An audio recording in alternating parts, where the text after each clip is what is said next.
Saya sangat menyesalkan terjadinya peristiwa pelanggaran hak asasi manusia yang berat, peristiwa Rumah Gedong dan Pos Satis di Aceh 1989. Syedaralun, 34 tahun lamanya, negara akhirnya mengakui peristiwa kelam tragedi Rumah Gedong 1989 di Aceh sebagai pelanggaran HAM berat.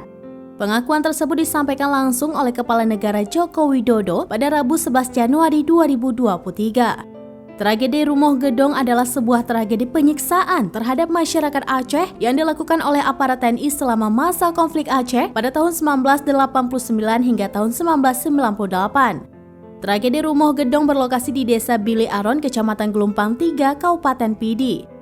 Presiden mengakui adanya pelanggaran HAM setelah menerima laporan akhir Tim Pelaksana Penyelesaian Non-Yudisial Pelanggaran Hak Asasi Manusia yang Berat Masa Lalu atau PPHAM di Istana Kepresidenan Jakarta pada Rabu 11 Januari 2023. Rumah Gedong adalah rumah bangsawan atau Ule Balang Aceh yang dibangun pada tahun 1818 oleh Ampon Raja Lamkuta di tengah lahan seluas 150 kali 80 meter persegi.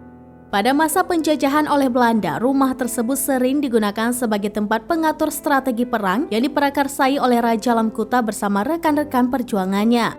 Sejak April 1990, Rumah Gedong digunakan sebagai pos militer atau pos satis. Dilansir dari berbagai sumber, terkuaknya pengungkapan kejahatan kemanusiaan di rumah yang mempunyai luas tanah 150 kali 180 meter yang tidak jauh dari Jalan Raya Banda Aceh Medan sungguh telah menggores luka berat.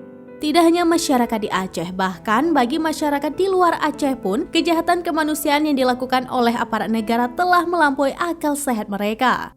Menurut keterangan masyarakat setempat, sejak Maret 1998 sampai daerah operasi militer atau DOM dicabut pada tanggal 7 Agustus 1998, Rumah Gedong telah dijadikan tempat tahanan.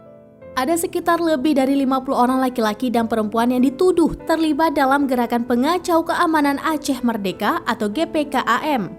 Namun, dari penuturan seorang korban, ketika para korban yang sempat ditahan di pos Satis selama 3 bulan, dia telah menyaksikan 78 orang dibawa ke pos dan mengalami penyiksaan-penyiksaan. Dilansir dari Museum HAM, setiap kali proses penyiksaan akan dimulai dengan menghidupkan musik dengan volume besar sehingga segala jeritan pilu tidak terdengar keluar.